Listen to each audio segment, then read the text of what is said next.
Compulsory Games by Robert Aickman.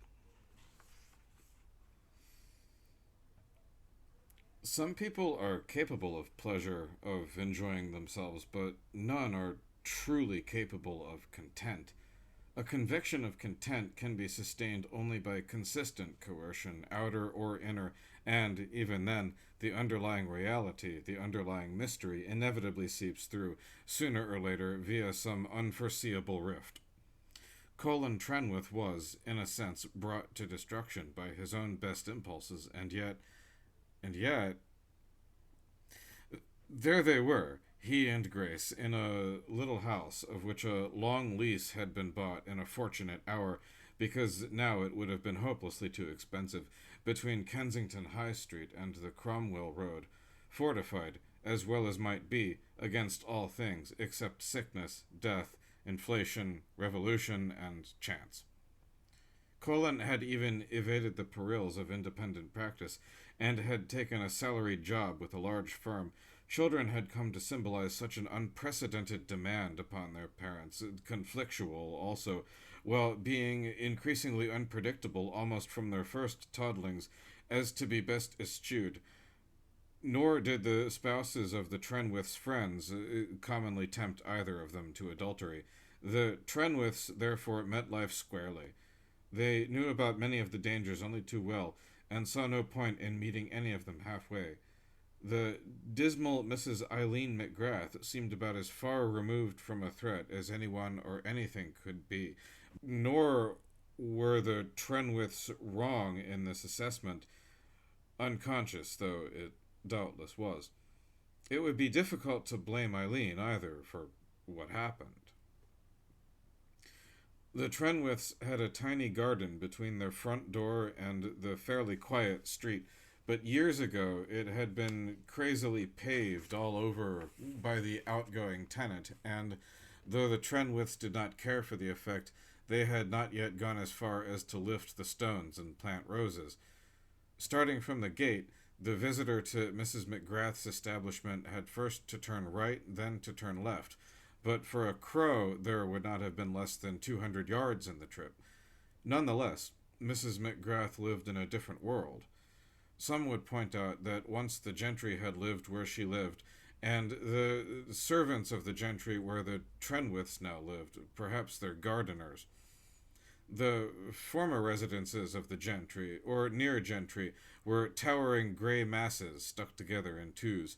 Each house had 3 stories, with high rooms, and even then there were basements, and within the slated roofs, attics. Now the houses were cut up into flats, and sometimes even into bedsitters. Colin Trenwith, at some fairly early period, realized that one reason why Eileen had such difficulty in finding tenants was that, without quite knowing it, she expected from each such person a faintly familial, a quasi-mutual mode of life. She required, as it were, emotional as well as financial references, though emotional only in the quietest, soberest way. Colin sensed that in Eileen's loneliness was included the demanding element that loneliness fosters. When on one occasion he found words for this trait of Eileen's, however, Grace, to his slight surprise, denied it. Possibly she was in this matter too akin to Eileen for any demandingness to be recognized. When things began to be really bad in his life, Colin found that he could simply not recollect how Grace and he had first met Eileen. As a matter of fact, he never recollected. It was certainly no regular good morning in the street as they sped to work, because Eileen, as a senior civil servant, had to leave earlier than anyone else. "What about Austin Dobson and Edmund Gosse?" asked Colin, who had a mild interest in the fin de siècle. "They joined the civil service precisely because it allowed them time for their writing." Eileen would smile and say that things had changed, without necessarily implying that she disapproved of the change. On most occasions, Eileen's smile was that of one who, in the nature of her position, knew very much more than could be accessible to the person smiled at. This had always been a thing about Eileen which annoyed Colin, especially as sometimes he doubted the implication. Once more, when he put something of his annoyance into words for Grace's benefit, she made a remark about all of us needing our defenses, and for the moment he found her almost as irritating as Aileen. Indeed, he brooded for some time on the trifle, and in the end wondered whether, shared by Grace and Aileen, was not something specifically feminine and intractable. There was, of course, understood once to have been a Mr. McGrath. He was referred to by Eileen as Bobby. On the other hand, she never clearly stated what had become of him. Naturally, the Trenwiths probed, but their relationship with Eileen was not of a kind to authorize a straight question, and for Colin it never became so, never could become so. There seemed to have been something more or less artistic about Bobby, because Eileen cited him as the authority for any view of her own on such questions, whenever such questions might arise. Bobby, it was clear, had once lived with Eileen in that same house. Colin found this hard to visualize. The house itself was regularly referred to as having been acquired for investment to supplement Eileen's future pension and to enable her fully to lead the free life which her present responsible position precluded, but which was none the less her lodestar. It was not that the Trenwiths and Eileen were ever on absolutely settled visiting terms with one another. The grim truth was that while the Trenwiths had their regular friends, Eileen had not. It was hard to explain exactly why this was, and all surmise seemed to include unkind elements which were doubly unkind because there was no positive proof of them. The way it settled down was that the Trenwiths did sometimes go to Eileen's dinner parties, where almost all the other guests were either important in the civil service or importantly attached in some way to the civil service network of employ. The women all in long dresses, the men all in dark suits, though not in dinner jackets. The conversation resolutely general and far ranging, but that Eileen came to Trenwith social gatherings only 3 or 4 times in all, because, as Grace this time put it, she cast such a blight. This blight was another mystery. It was not that Eileen made no attempt to contribute, nor was it that her general attitude was in any way unusual. Furthermore, she was by no means lacking in accomplishments. She could speak French, play golf, mountaineer, and even hold forth with authority on fashion. It was simply that, do what she might, she seemed, from her first almost elegant entry into the room, never to fit in at all, not even for a given period of 5 minutes. Perhaps it was the fact that she always came by herself, leading, moreover, to the alarming suspicion that almost always she was by herself. Could it have been that she stood, influential but forlorn, at the center of a strictly metaphorical, vicious circle? The usual thing was that she dropped in when the Trenwiths, having dined, which they made a point of doing as nicely as possible, were otherwise alone. They brewed more coffee for her, gave her a liqueur and then another, ended with whiskey nightcaps all round, and in these gestures acted gladly. On other evenings their telephone would ring, and, a little more reluctantly, they would wend their winding way to Eileen's substantial abode, never more than half tenanted, and seldom as much as that, at times, indeed, while it was between tenancies, quite empty, except for Eileen. God knows there was never anything much to talk about, but it was seldom that actual silence descended for very long, and, in any case, what could the Trenwiths do about the situation? What recourse had they? For years, they fraternized with Eileen in the ways described, only, perhaps, on 3 nights in a fortnight, but very slowly and gradually the frequency increased. Both Trenwiths noticed this, individually and severally. If only she wasn't so boring. If only she wasn't so lonely. If only she wasn't so dependent. After all, she draws down more than 7,000 quid, and she ought to be able to do something with that. Her name's in Whitaker's Almanac, but not in Who's Who. Then, or somewhere around that time, Grace's mother collapsed in India.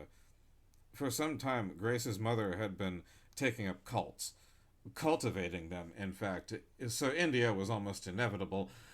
Grace received a telegram from an Indian, completely out of the sky. Her mother said the telegram was very ill in an Indian hospital. Could she come at once?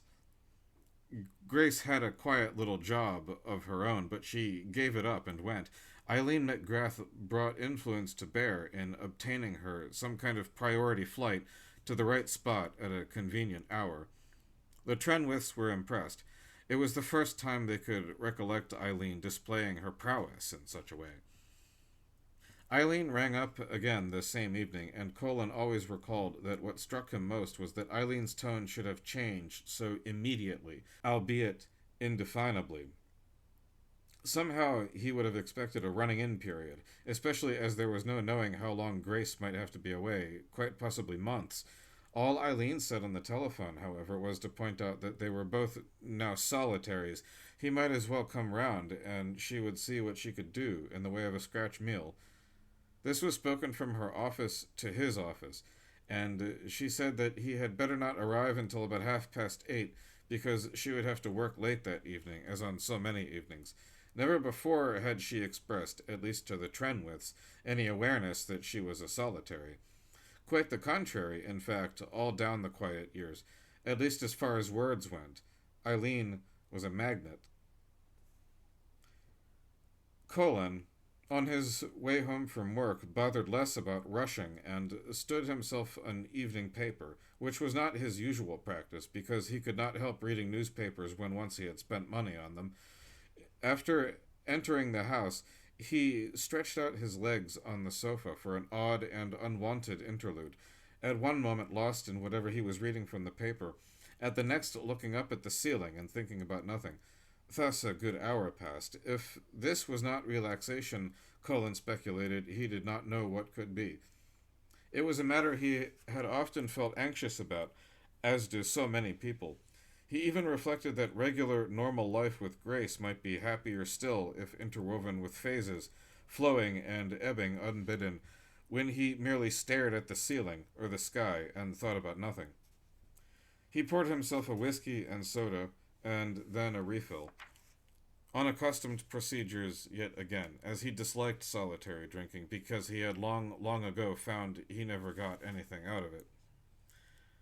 In the exact circumstances, he must change into either a good suit better than when they were all three together, or, alternatively, into some much more informal garb than he would normally have assumed for dinner with a lady, thus symbolizing the scratch element in the occasion. He simply could not remember whether he had ever before had a meal of any kind alone with Eileen, but he was distinctly out of the way of meals alone with a woman. He overlooked Grace for the moment. He wished it could be more of an adventure, just this one time, and he realized vaguely that this adventure sensation was powerful enough in its own right to be in some degree attaching itself even to Eileen, however absurdly. For the present, and until put to the imminent real-life encounter, the sensation was perceptibly better than nothing. He decided on the good suit. Eileen was wearing not merely one of her long skirts, but an entire long dress, quite sleek and tight. Colin could tell that it had not been worn often before, and could not decide what he felt about the situation. Eileen must be well over 50, though it was hard to be sure, as she was not in Who's Who, but her figure remained modestly striking. Her features were quite acceptable. Her hair, more white than gray, had been cleverly confected. Even her skin was reasonable. Colin had thought all this out for himself long ago, difficult though it always was to concentrate upon Eileen, but now, implicitly, it signified far more. And of course there was always the other side to Eileen, the inexpressive eyes of no particular color, the large hands, the sudden movements. And, for better or for worse, that evening she remained every bit as boring as ever, as unproductively self-concentrated. It was always as if Eileen mined more and more persistently into herself without ever finding a trace of gold. Here, the change in the relationship between the two of them made no difference whatever. How could it, of course? And most assuredly, the meal was of an improvised character, bits off the shelves and out of the fridge, jumbled and mingled without discretion. The thought distinctly crossed Colin's mind that Eileen might have been too wrought up to organize the gastronomic delicacies that are supposed so to subordinate men, but he dismissed the notion. Eileen's hospitality was never very original, even when she directed at fellow seniors in the public service. And of course, she had no time. She never had time. I suppose it's possible that she really has all that work to do, thought Colin. Tonight there was a heavy, strong, very dark wine, much of it in a big, rather clumsy decanter. Both of them drank it down freely, if only because it could hardly be said that they were any more en rapport than was ever the case. What about me? Thought Colin. I wonder what Grace really thinks of me. He had not wondered very much about it before. What was Grace doing at that moment? Perhaps she was merely asleep somewhere. He was hazy about the international time system. Even so, people in bed alone are different from people in bed with someone else in the room. All that Eileen was able to contribute in the way of a spell left ample time and space to brood upon such generalities, upon alternative companions. Eileen had always had a way of half offering in advance some such treat as the playing of a Beethoven recording by Moisevich, or the examination of an illustrated work of the Campisanti of Sardinia, and then forgetting all about the matter when the time came. Colin could not remember when a single one of these promises had ever specifically materialized. But now, as the meal drew to an end, with less than half of the Florida peaches drawn from their glass bowl and devoured, he felt himself on familiar ground when Eileen jerked herself up and said, "I'll go make us some coffee. Then you might care to listen to a record I've been given. It was a deputation from Israel, and it's Gilbert and Sullivan in Hebrew. I don't know what it's like. It's the kind of thing Bobby used to be mad about. Go into the drawing room, will you, and wait for me." The drawing room was on the other side of a passage, both wide and high, and there was nothing to do when one arrived there, though Bobby in the distant past had doubtless contributed what he could. Colin wondered if he should not, in the first place, proceed to the kitchen some way off and offer to carry the tray. It was a thing that never arose when he had been there with Grace. There ensued a substantial pause, with nothing in the house audible above the noise of the traffic in the road outside, and nothing to diminish a guest's sense of time. In the end, Colin was seriously wondering, could Eileen be seizing the chance to wash up? Women snatched odd moments to do that, he had observed, and notably women with big outside responsibilities. Ought he to offer to dry? He even went to the drawing room door, which he had left ajar to facilitate the ingress of the laden tray, but he only stood there for a bit, hesitant and a little strained. There was nothing at all to be noted, not even the noises of a tenant upstairs, though he had understood that at the moment there was one. This house is so empty that it's terrifying, thought Colin. Then he slowly returned to his armchair and huddled there, trying not to hear the passing cars and lorries and motorbikes and aircraft, many more of them than where he and Grace lived. Ultimately, Eileen returned to him quite normally, with a silver tray bearing an engraved inscription to herself, and supporting a load of coffee accessories, bought second-hand, but once the perquisite of a noble family, whose crest appeared on each piece. She really could be still very attractive, thought Colin, as she stooped, moved about, and smiled. She and Colin sat on opposite sides of the room and conversed vacantly, though valiantly. But in the end there was an innovation. "You don't want to be bothered with that Hebrew lark," observed Eileen with sudden alertness. "What about this?" She made a characteristically swift plunge into the record cabinet, almost as if she had Softly Awakes My Heart set up for the plucking, but what came out was only something modern. "Will you excuse me a moment?" said Eileen. "Let me give you some more coffee." She jerked the decorated pot at him and was instantly gone. This time the pause was quite brief, and then Eileen reappeared. She had changed into a pale blue silky dressing gown. There was a darker blue girdle tightly tied around her waist, but her neck was very uncovered. She was wearing the same near evening shoes as before. She stood for a few seconds in the hallway, looking determinedly away from him and perhaps coping with herself. Then, anticlimactically, she swept Colin aside by saying, "There's no point in remaining all dressed up, is there?" He could not mistake her ennui or her finality. She was not advancing, but withdrawing. All the same, it was as if in departing she had for the first time momentarily arrived, become really present in the room, in the house, in life. Once more she crossed to him with the coffee pot. He thought that her hand was shaking. He could smell a sweet, faint savor from her skin. He had been at a loss for what could possibly be an appropriate thing to say, but now he spoke. "I was enjoying the evening," he said. "Our evening." "Well, why not?" she replied, still looking entirely away from him. She returned with the coffee pot to the other side of the room, and, he noticed, set the pot down without refilling her own cup. She seated herself in the armchair behind the presentation tray, with her elbow on one of the arms and her face in her hand. He suspected that in her own way she was weeping. He drank a little coffee.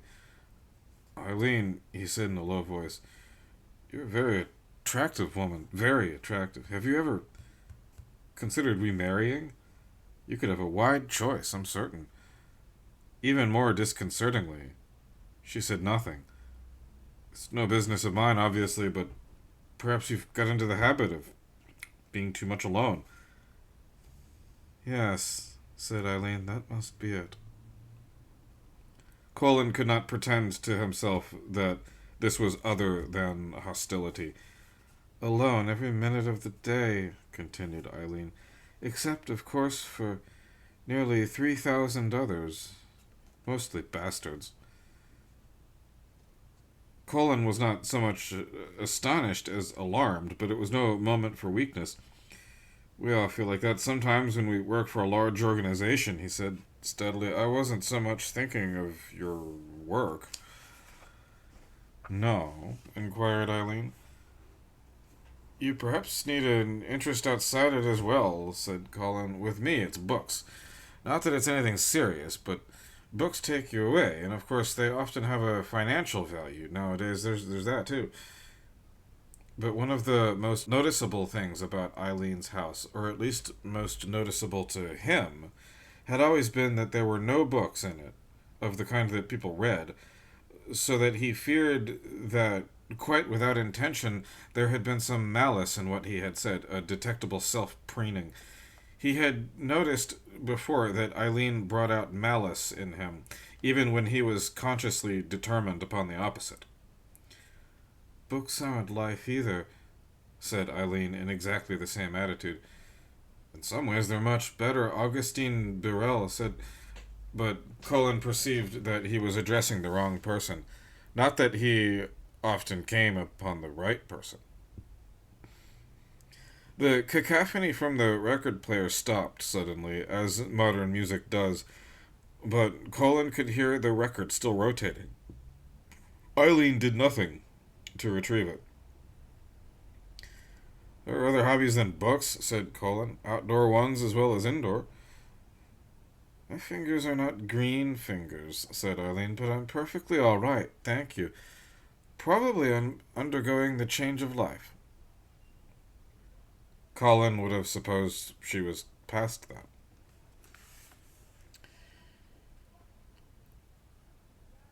It transpired that during the very period of time, or as near as they could work it out, when Colin was sharing the scratch meal with Eileen McGrath, Mrs. Cook, Grace's mother, was passing away, so that, after all, Grace was back within little more than a week, even the funeral having taken place almost immediately after the death, as, for good reasons, is customary in the Orient.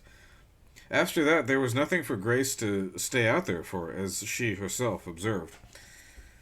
When, for as much as a week or 10 days thereafter, nothing was heard by the Trenwiths of Aileen, Grace asked Colin, "What have you done to her?" Colin owned up about the scratch meal, but for the rest, if rest there had been, said merely, "I think she's very unhappy." "I expect that was for your benefit," observed Grace. By the time a further fortnight had passed, Grace was feeling concern not to be mistaken by herself or by others. Something was missing from her life, though Grace might not have admitted to it. "I suppose she's all right. You did say that she seemed so unhappy. I never felt that she was particularly unhappy. You don't think she's been lying on the kitchen floor all this time, and no one has noticed?" "The ministry would have noticed," remarked Colin. "But they are under no obligation to tell us," rejoined Grace. "I tell you what I'm going to do. If we don't hear anything by Sunday, I'm going round on my own, Sunday morning." "You always used to say we saw far too much of her," said Colin. "Are you sure it wouldn't be better to leave well alone?" "We need to know," said Grace, "or at least I do. You can please yourself. That's why I propose to go alone." Colin reflected that Grace had not returned to that quiet little job of hers. All the same, that was the moment when at first he began to see Aileen as having far too much power over the two of them. An idea the more disturbing because, once admitted, there seemed no limit detectable or even imaginable to how far that power might in the end range, for how long or of what quality it might prove to be. After his own fiasco, and what else was it, Aileen had just been sitting there, judiciously waiting for Grace to return. Except, of course, that Aileen spent most of her life elsewhere, far more than average people do. There was Whitaker's Almanac to prove it. It was a truly astonishing fact after the persistent events of so many years, but Aileen never took an initiative with them again. She never again needed to, when, naturally, nothing had been heard from or of her by the Sunday morning. Grace put on some rather better clothes than she would otherwise have done, and set off as she had said. She was gone for a long time, and well before she returned, Colin was not merely apprehensive. He had been that for most of the week, but famished also. "Do you know it's 3:20?" he exclaimed as Grace came through the front door. It was not at all the way in which he spoke to her normally, or to anyone else, if he could help it. Grace burst out laughing, which was equally unlike her customary behavior.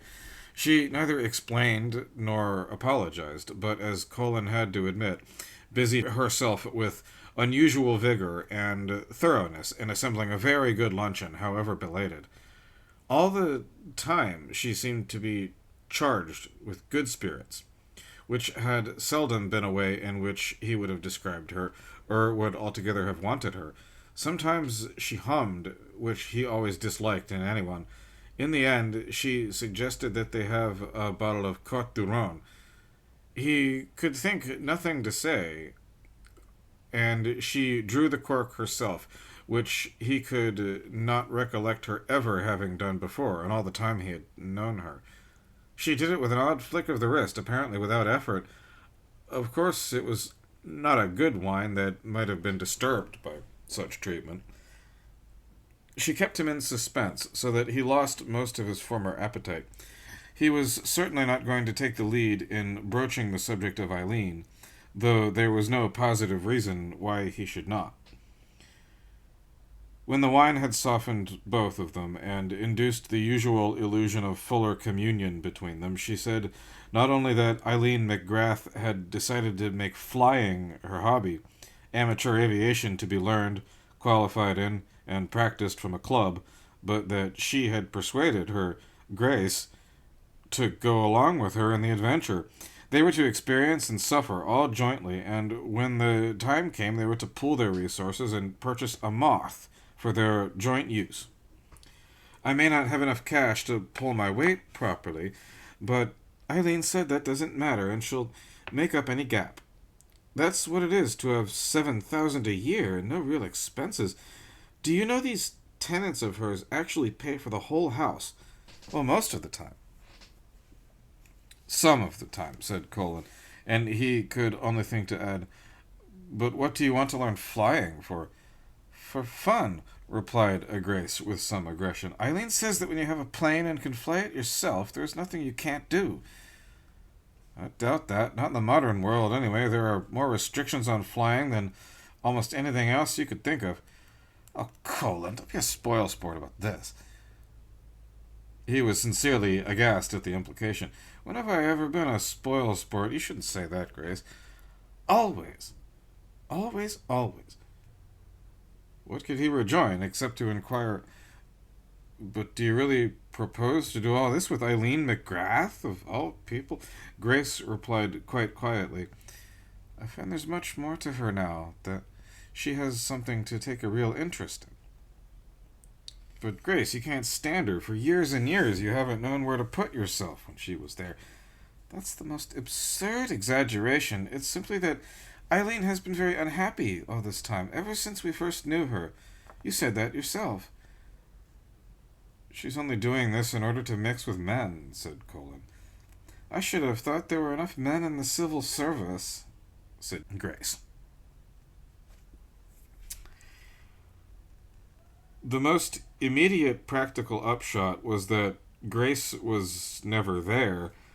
Previously, her quiet little job had ended in time for her to be back in the house each day and completely in control before Colin returned.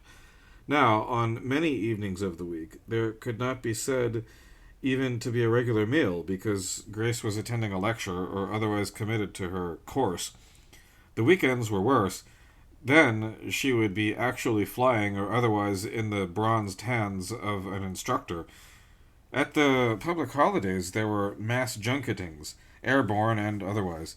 He had no place in any of these, nor did Grace invite him as a guest or even as an onlooker.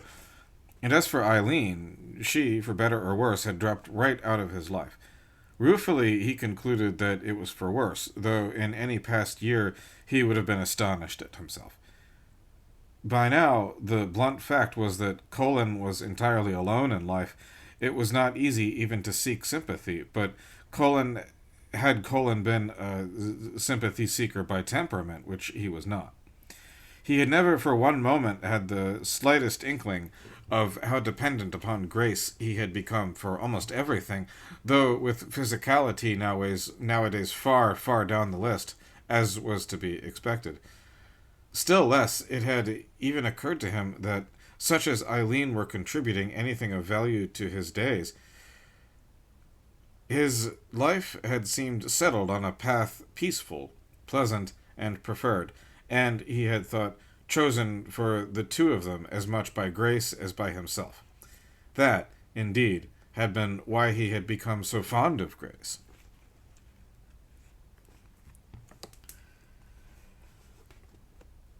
Grace said little to him of any kind about her new preoccupation, though she perpetually mentioned Eileen in trivial contexts that very much irritated him. I asked Eileen to post it for me, Grace would say, or Eileen lent me out this of her store cupboard, this being what Colin was then called upon to make the best of for his untimely and disjointed supper. It was as if Grace spent her entire time with Eileen, and most of it doing silly and unimportant little things. Has Eileen still got a job? He asked one day sarcastically. Grace seemed not to perceive the sarcasm. Yes, she has, Grace replied, but she hopes to get out of it fairly soon. She will still be able to draw a pension of a kind, and she can do paid work connected with flying. What sort of work? Asked Colin even more nastily. Delivery of planes, community linkage, private pilotage. There's plenty of choice when one's qualified, of course. Colin abstained from asking when that would be because he had no wish to know. Likewise, he abstained from inquiring of Grace whether a niche was being kept open in these plans for her. He suspected that, as had he raised the matter, he would have received a reply both perfectly straight and vigorously affirmative. One of the things that upset him most was that Grace refused to acknowledge that she was doing anything much out of the ordinary or outside her own wont, still less anything that could entitle him to make even the smallest moan. One man whom he had ventured timidly to tell what was happening had been similarly dismissive. Women go in for these things nowadays. We men just have to wake up and accept it. Nothing else we can do, is there? And the man guffawed. Colin had noticed that the more hopeless and tragic a situation, the more the English resorted to laughter. Few, in any case, would use such words as hopeless and tragic about the mess he was in. Grace was fully within her rights, and he had no comparable rights he could wield against her. When he raised the question of their next holiday, the date, always settled by his firm far in advance, had been known to Grace for an eternity. She replied casually and genially that she proposed using the time for some really hard practice. "But it's the only holiday I get in the whole year," cried Colin, taut and desperate. "You don't have to choose just those weeks." "My instructor's going on holiday shortly afterwards," she explained breezily.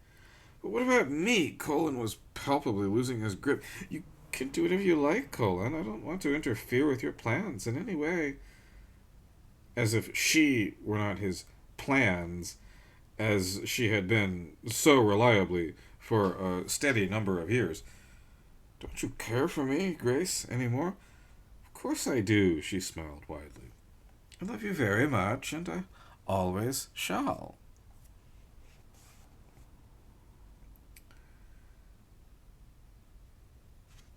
A year ago, all the words that matter had suddenly changed their meanings and changed them forever. Nor was this process of change going to cease.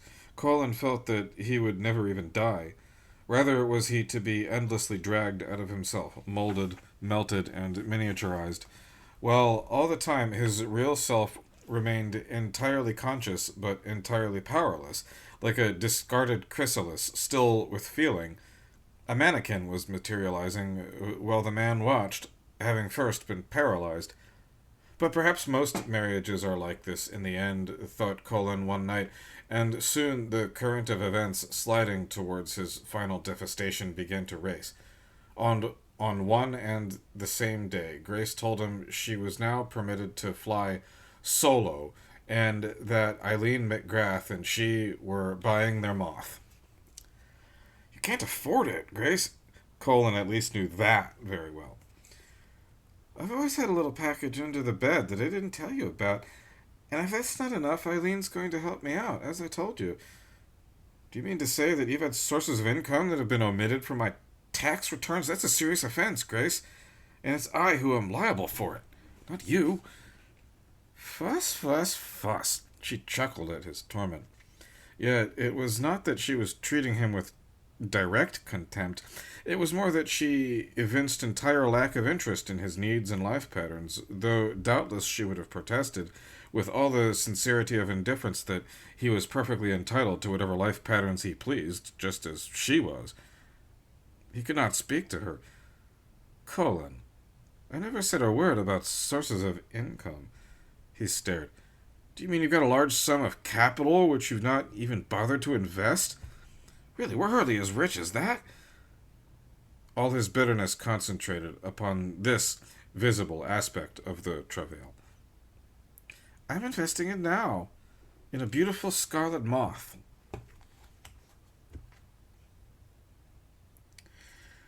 And soon there it was in the sky, snarling and puttering round the area between Kensington High Street and the Cromwell Road, converging in diminishing spirals upon the Trenwiths' house, and Eileen's house too, of course, much less a moth than a wasp closing in on a pot of marrow jam or bowl of rum punch.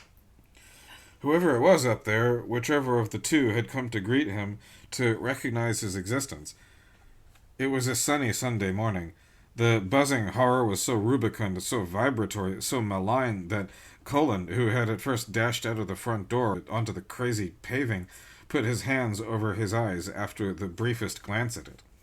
Indeed, he actually screamed. His scream was audible above the pandemonium from the Empyrean, or so the neighbors' children said.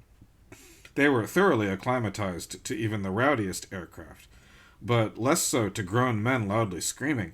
Only machines are entirely real for children today. Colin fled back into the house, sat on the narrow staircase, and tried to think. Surely small private planes, amateur aircraft, did not churn the slates off roofs as this machine must be doing. He even recollected something about General de Gaulle having forbidden all overflying of Paris.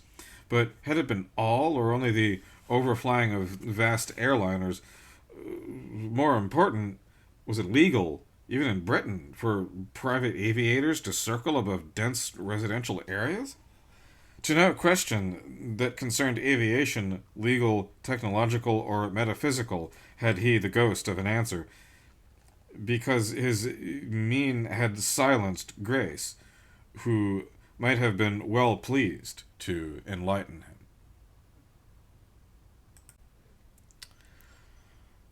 Nor did he find himself in a position to make good any such omissions when she returned. This was because she never did return. Neither did Eileen McGrath return, if return was, in her case, the word.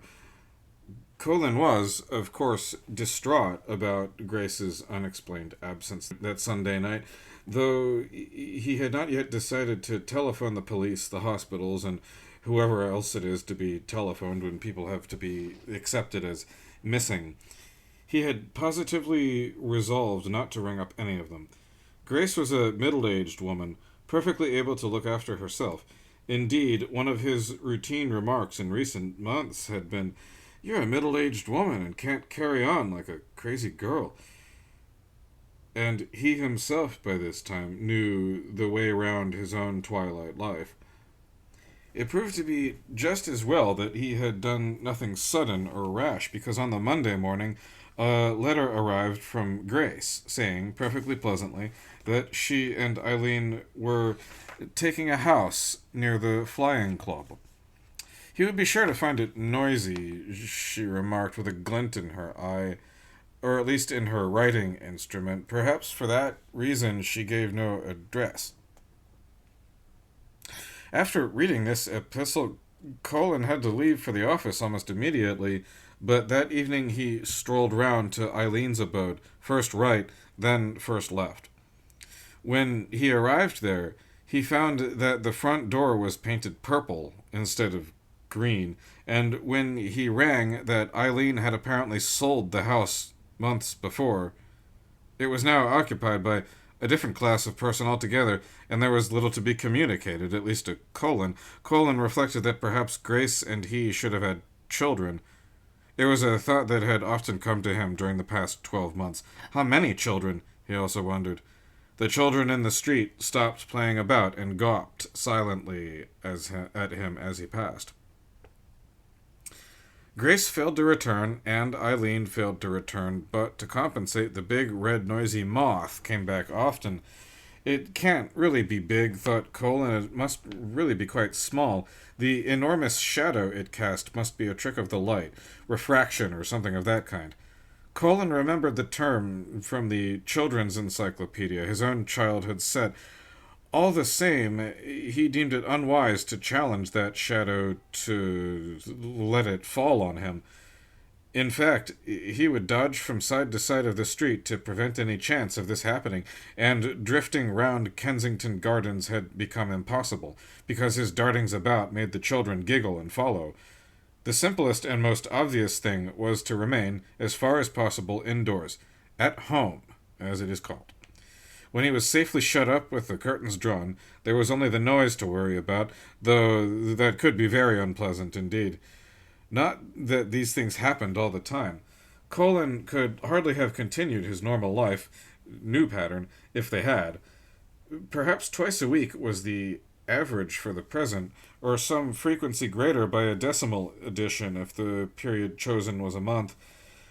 Moreover, he rarely heard, let alone saw, anything when he was actually in the office. This had the natural consequences that he became fonder and fonder of office life. The solitude in which he otherwise dwelt, he lacked both the heart and the talent to entertain without grace, helped here also. He became warmly aware of desirable qualities in fellow workers whom previously he had not even noticed. The females, in particular, had become quite charming and interesting, even the ones in middle life, long married and settled, not in a position to worry much about men like Colin. Mostly, therefore, it was when he was in the house or in the street that the trouble came, sometimes distantly buzzing, sometimes suddenly swooping, so that on occasion he had to run really fast in order to avoid the shadow. He had been a quite successful quarter miler when at school, but nowadays he was glad when there was no sun, for then there could be no shadow. Moreover, sunshine always brought back that sunny Sunday morning when the moth first intruded upon him. It couldn't really be a moth, he supposed, not by now, but Grace had always termed it a moth, and he knew too little to propose an alternative. There was a tiny garden at the back of the house also, but that had long been something of a compromise. In the days when the houses had been occupied by servants, there had doubtless been regular crops of cabbages, a few geraniums, and plenty of mint all the year round. The Trenwiths had been less industrious, and, no doubt, less needy. Grace, as it happened, had not been very fond of gardening. Colin recalled that what Aileen had said of herself when last he saw her. "My fingers are not green fingers." It was becoming quite difficult to detach or even distinguish the memory of Grace from the memory of Aileen. Incredible!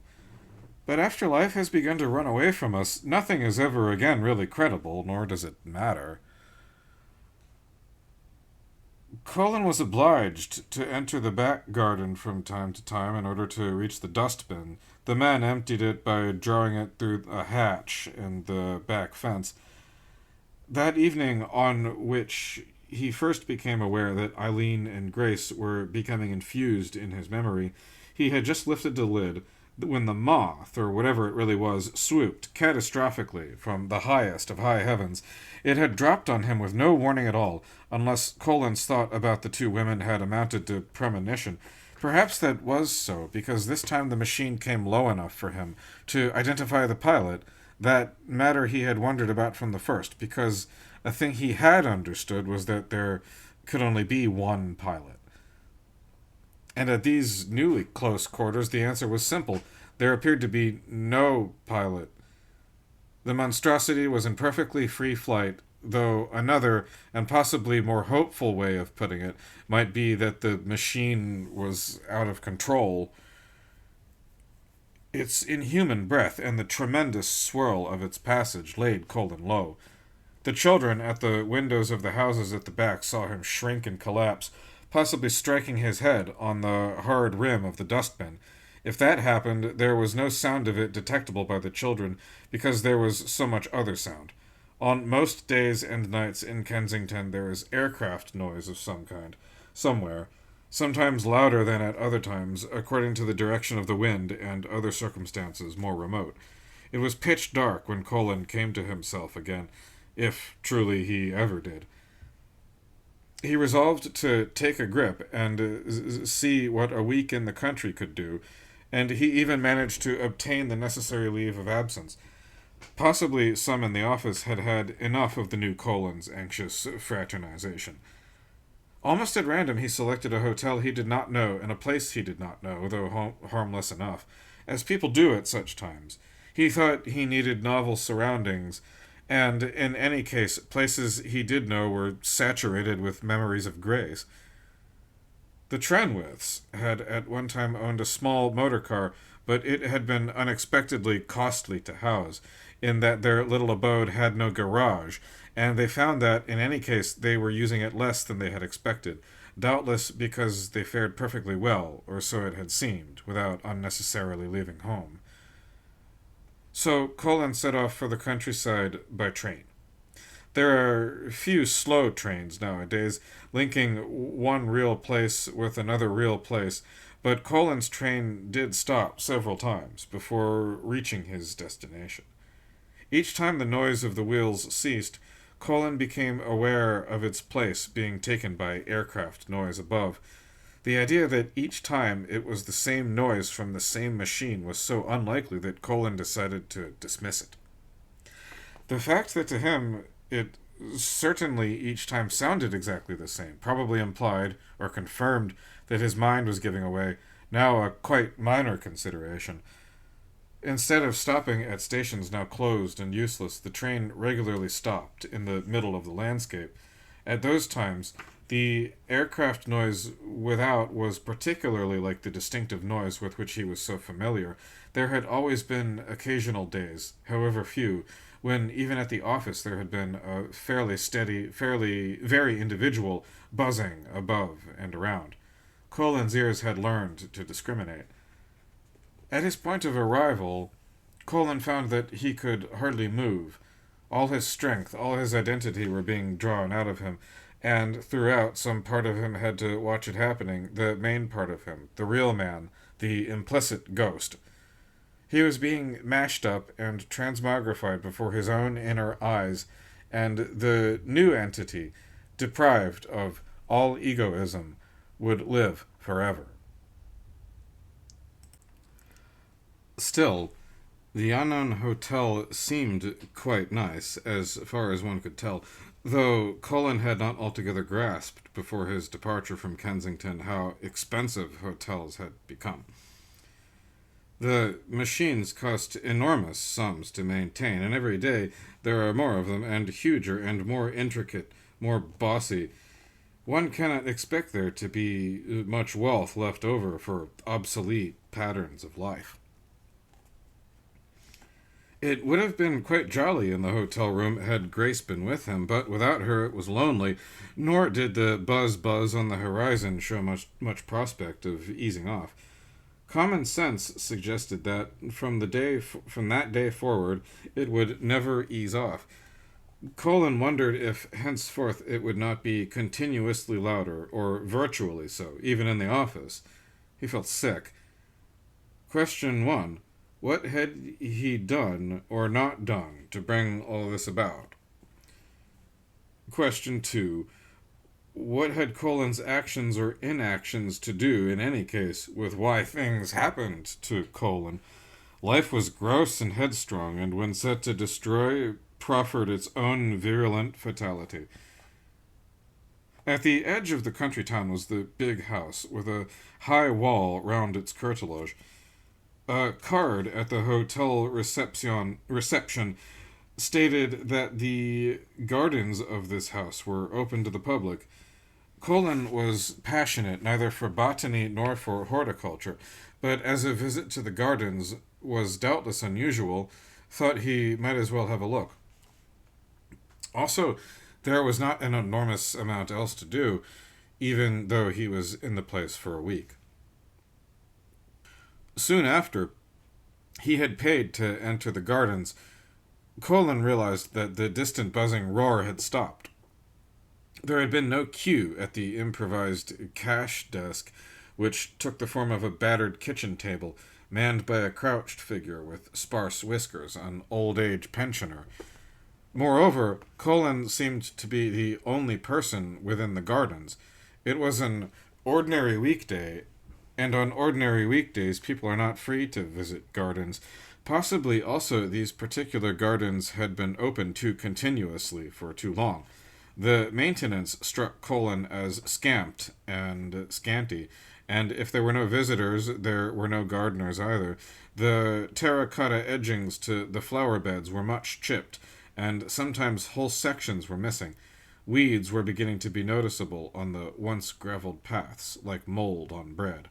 Not one of the statues appeared to be complete, and all of them were black. The ornamental waters were full of sewage. Colin tried to make the best of the afternoon.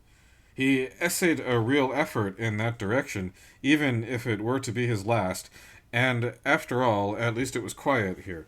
Not only had the one particular noise ceased, it seemed to Colin that as if all noise had ceased.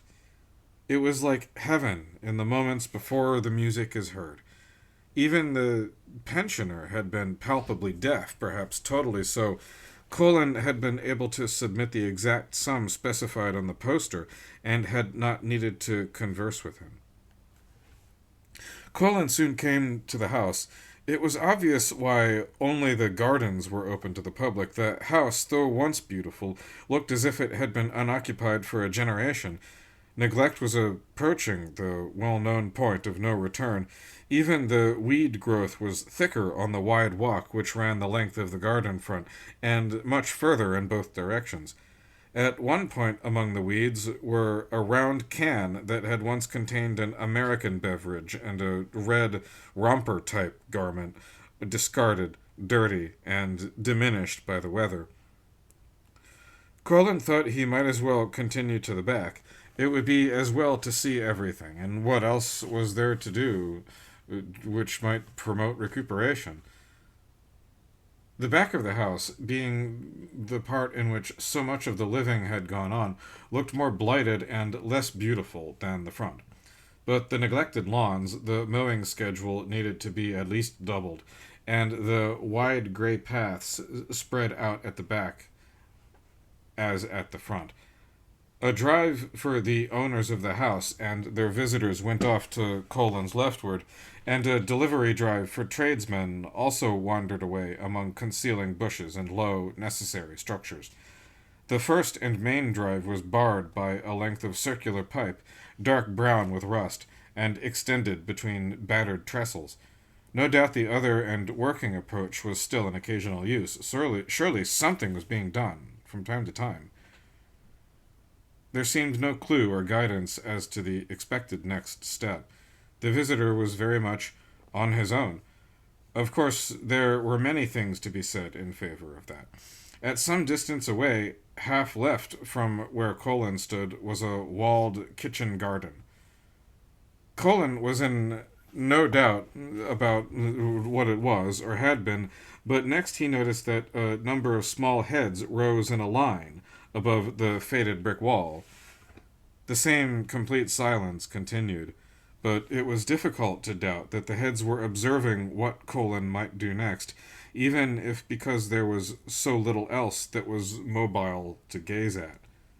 By instinct, Colin went forward along a line which diverged from the back of the house at an angle more or less similar to the angle which led to the kitchen garden, though in the other direction. He even crossed lawns to do it, as the paths had been laid largely parallel with the house. On and on he went, traversing the half-mown near prairie. When he considered that the kitchen garden was sufficiently far behind him, he picked up the system of paths again, though many of them were lumpy and stony from insufficient attention and insufficient use. Ah! 3 other visitors!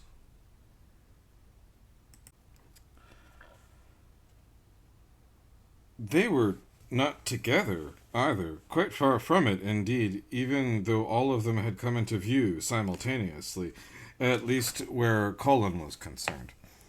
Nor did any of them seem to be in movement. They were all some way off, and Colin saw no need to stare at them. On the contrary, Colin's need, as ever nowadays, was to hold on, if possible, to whatever might be left of his own mere being. Dotted about was the way Colin might have described those other visitors.